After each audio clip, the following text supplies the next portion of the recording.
자, 의대 정원 관련해가지고 지금 이제 말들이 다 왔다 갔다 하고 있습니다. 먼저 이제 연대에서, 의대 증원을 찬성하는 댓글을 돌려라라고 교수가 학생한테 지시를 했다는 단편이 있는데, 조교. 조교가 관련해서 다른 사건들도 이번에 싹 한번 정리를 해보겠습니다. 연세대 보건행정학부 정형선 교수의 수업 조교를 맡은 A씨가 최근 학생들에게 정 교수가 패널로 출연한 MBC 100분 토론 유튜브 링크를 첨부하면서 본인의 의견을 간단하게 요약해 영상에 댓글로 작성하라고 공지를 했는데 이게 과제라는 겁니다. 심지어 댓글 작성 관련이란 제목으로 보낸 문자에서 의사들은 2025년 증원 철회라는 불가능한 주장을 계속하며 국민과 환자를 겁주고 있다. 이러한 논의에는 유튜브나 기사에 대한 댓글 등이 상당한 영향을 미친다. 이런 식으로 쓰라고. 예. 의료 제도를 전공하거나 수강하는 학생들로서 여러분의 역할이 매우 중요하고 위에 유튜브에 댓글을 달아 여론전에 밀리지 않도록 해달라. 실제로 정 교수는 100분 토론에서 응급실 상황 등 의료대란 사태가 심각하다는 건 인정하면서도 정부가 의대 증원 계획을 철회해서는 안 된다고 주장을 했는데 결국 교수님한테 교수님 말씀이 다 옳소 이거 하라는 거 아니에요. 그러니까 앞으로 의대 정원 확 늘려갖고 의사들 숫자 많이 늘어나게 해주세요. 라고 의대생들이 자기 밥그릇 깨는 소리를 쓰라고 해서 썼겠죠. 네. 그렇겠죠. 연대 보건행정학부 측은 특정 의견 제출을 강요한 것은 아니다. 추가 공지는 조교의 개인적인 판단이었다. 정 교수도 해당 조교가 보건행정학 선배로서 아이고야. 과제 제출을 독려하는 과정에서 아이고야. 본인 의견을 달았다고 들었다. 어떤 의견을 내더라도 성적평가에 부정적인 영향은 없을 것이라고 말해. 어떤 댓글 달았는지 제출해야 된다는 얘기잖아요, 교수님. 교수님. 네 욕해도 교수님 나 A뿔 줄 거예요? 이거 내가 쓴 거예요라고 해야 된다는 거 아니야. 그러니까 이게 과제면 안 달면 과제를 안 한 거잖아요. 그러니까 이제 아이디가 제정신이에요. 있으니까 악플 달아놓고 선플 단 거를 이거 제가 낸 건데요라고 제출을 하잖아요. 그럼 이제 조교가 그러겠지. 이 새끼야 이건 내 아이디인데 이러고 얘기 나오는 거지 결국은. 야, 근데 지금 뭐 협의체 해가지고 0명이라도 좋다. 뭐 이런 식으로 다 받아들이겠다라고 발표를 했는데 그 다음날 그랬잖아요. 그래 0명은 아니지 않아? 라고 했는데 여기 추경호가 또 뒤통수를 또 칩니다. 왜냐면 지금 이게 한동훈이 0명이라고 하더라도 어떻게든 이 문제를 해결해야 된다라고 하는 주의인 거고 추경호는 되든 안 되든지 간에 의대 정원은 유지하고 가야 돼라고 하는 건의 측 입장을 얘기하고 있는 거예요. 그래서 추경호가 처음으로 의사 블랙리스트 얘기를 꺼냈습니다. 그래서 의사 블랙리스트를 관리를 해야 된다라고 얘기를 하면서 2025년, 그러니까 내년도 정원에 대한 얘기를 하는 거는 부적절하다. 이미 끝났다. 모집 요강이 끝났다. 지금 있는 상황에서 정원으로 줄이면 이제 학부모들이 소송 들어오고 난리 난다.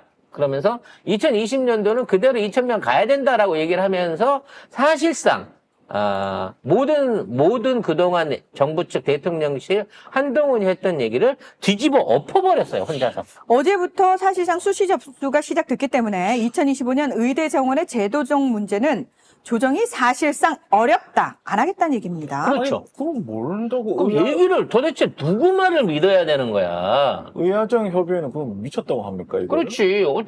어차피 늘어나는 거 합의 봐주고, 그럼 내후년도 거 얘기하자 그러면, 아니, 당장에 올해 거는 무효화하고 내후년부터 갑시다 해도 받아줄까 말까 한데, 그러니까. 올해 거는 그냥 우리 2,000명 식대로 가고. 하고, 그 다음에 얘기하자니까 이래버리면, 이거는 그냥 협상 자체가 안 되는 거죠. 그리고 이게 진짜 심각한 문제가 생기는 게 뭐냐면, 일단 실습을 할 수 있는 여건 자체가 안 만들어지잖아요, 의대에서. 지금 상황에 만약에 진짜 2,000명이 넘는 애들이 더 들어가면은 근데 그 이제 의료 현장에서 벌어지는 그 혼란뿐만 아니라 예를 들어서 그러면 한 해만 이렇게 늘려놓고 다시 원상복귀 돼가지고 줄어들잖아요. 어떤 문제가 발생하냐? 그러니까 의대 출신들 중에서 쫙 해가지고 요때 들어온 애들 있죠. 요때 들어온 사람들에 대한 굉장히 집단적인 반발감이 생길 수 있어요. 실질적으로. 그러니까 그런 거 있었어요. 고등학교 갈 때 시험 봐서 가는 세대하고 그러니까 뺑뺑이라고 하죠. 추첨해서 가는 세대가 있었는데 이게 이제 딱 걸리는 그 시기에 이 시험 봐서 온 선배들하고 추천으로 온 애들하고 엄청 갈등 생겼거든요. 그렇죠. 그건 나중에 그거, 동문회에서까지 계속 이어지는 갈등이 됐어요. 그게 실제로 수의사들도 4년제에서 6년제로 바뀌었거든요. 어떤 문제까지 생기냐면 6년제에 나온 친구들은 이 수의사와 관련된 어떤 윤리적 문제가 불거질 때마다 이거 다 4년제 출신들이 부족해서 그래. 이런 식으로. 그러니까 그들의 역량이 부족하기 때문에 이런 문제가 다 발생했다라는 식으로 그러니까 집단 편견을 가지고 있는 거예요.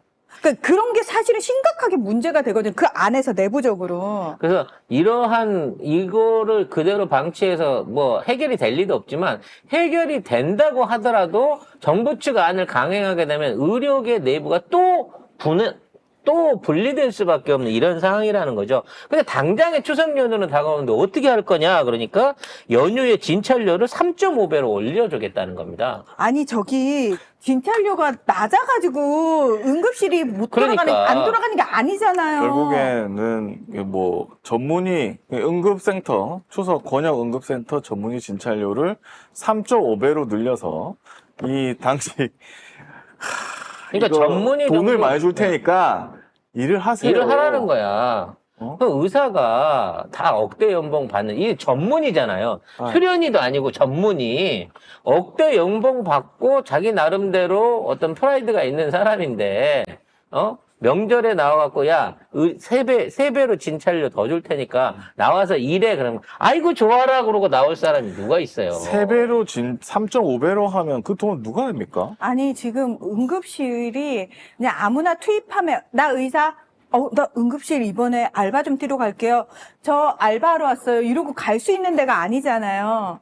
그러니까 응급실에 알바 의사들이 있긴 있어. 아니- 고용 의사들이 있는데 걔들은 자리만 지켜요. 그리고 와서 사람이 들어오면 분류해가지고 내과, 외과, 뭐 외상과 이런 아니, 쪽으로 분류해서 보내기만 하지 칼 안 된다니까 걔들은. 그러니까 근데 그게 가능하려고 해도 알아야지. 응급실 케이스 경험이 많아야지 그러니까 계속 응급실에 근무했던 의사여야지만 그게 가능하다니까요. 그게 아니라 내가 그냥 전문의로서 딴 진료를 하고 있었는데 갑자기 나 3.5배 알바나 해야겠네 이러고 내가 가서 할 수 있는 게 아니라니까요. 이게 일본 의료가 그게 문제인 거거든요. 일본 의료는 기본적으로 그 일종의 각 대학별로 카르텔이 우리나라처럼 쫙 깔려 있기 때문에 대학병원 출신, 그러니까 대학 출신이 아니면 대학병원에 취직을 못하게 돼 있어요. 그냥. 그 대학 예, 출신이 그 대학 아니면. 출신이 아니면. 근데 이제 다른 대학, 종합대학이 아닌 일반 의대를 나온 사람인 경우에는 그 그룹에 못 들어가니까 개업의로 있다가 이런 식으로 알바로 해갖고 저녁에 야간 응급 당직을 쓰거나 이런 식으로 해갖고 의료 숫자, 그러니까 의사가 2만 명이 필요한데 10,000명으로 2만 명 효과를 내는 게 이런 방식이거든. 그러니까 이런 방식으로 갖고 숫자만 채우는 식으로 규정만 채우는 식으로 가게 되면 의료의 질이, 서비스의 질이 그냥 개 떨어진다는 거지. 그리고 아까도 얘기했지만 보험 수가를 올려준다고 하지만 보험 수가를 3배 반으로 올릴 수는 없잖아. 특히나 그 기간 중에. 그러면 이 돈은 누가 내는 거예요? 개인이 부담하는 거예요. 올라가 버린 3.5배에 대한 그 부분은 결국 개인이 부담하는 거고 그걸 개인이 부담을 못하게 되면 어떻게 되겠어요? 뭐 요즘 많이 있는 실비보험이나 이런 걸 통해 가지고 보험 청구를 할 거 아니에요. 그럼 실비보험에서 갑자기 정부가 이런 식으로 해갖고 이 비용을 3.5배로 진찰료 부풀렸는데 그 비용을 100% 물어주려고 할까요? 아니죠. 결국은 다 아픈 사람이 책임져야 된다는 거야. 그래, 진짜 이를 아프지 안 걸고 말아야겠다. 추석 기간 동안에는 아프지 병원을 말아야겠다. 가지 말아야 돼. 근데 병원을 응급실을 가고 싶어 가는 사람이 어딨어요. 없잖아요. 그럼 어떻게 참아야 돼? 막. 사고가 나서 가는 건데 응급실은. 그러니까 예전에는 진짜 코로나 때도 그렇고 급하게 많이 아프면 병원 가면 기다리니까 응급실로 들어가는 사람도 있었어요. 진찰비, 진료비 좀 더 주더라도 내가 빨리 그걸 받고 싶다 그러면 일부러 응급실로 들어가는 사람도 있었다고. 근데 이제는 그것도 안 통하는 세상이 된 거예요. 아이고. 아무튼 이런 식으로 해결을 해갖고는 안 된다는 말씀을 드리고 싶고요. 결국은 이번 추석 기간에는 진짜 어떻게 해서든 안 다치는 쪽으로. 그리고 그게 말처럼 됩니다. 그러니까 최선을 다해서 안 다치고. 다치고 싶은 사람이 어디 잠깐만, 있어요, 도대체? 아무것도 안 하고 이불 뒤집어 쓰고 가만히 앉아 있어야 돼? 그리고 이제는 친한 의사 한두 명은 반드시 섭외를 해놔야 돼. 전 있습니다. 있어? 수의사잖아. 아니에요. 전 수의사 쌤들도 많이 알지만 수의사라도 아는 게 어디야, 지금. 지금은 아는 수의사라도 있어야 돼요. 그런가? 진짜. 저 수의사 쌤들은 많이 알아요. 지금 아는 수의사라도 있어야 내 돼. 의사들은 잘 모르는데 큰일 났네. 전 아주 친한 의사 선생님이 한 분 계십니다. 천만다행이네요. 아, 네. 아무튼 의료대란 그리고 이번에 응급실 대란으로 인해서 얼마나 큰 피해를 겪게 될지는 당해봐야 아는 것 같습니다. 대책은 존재하지 않는다라고 말씀드리고 싶네요.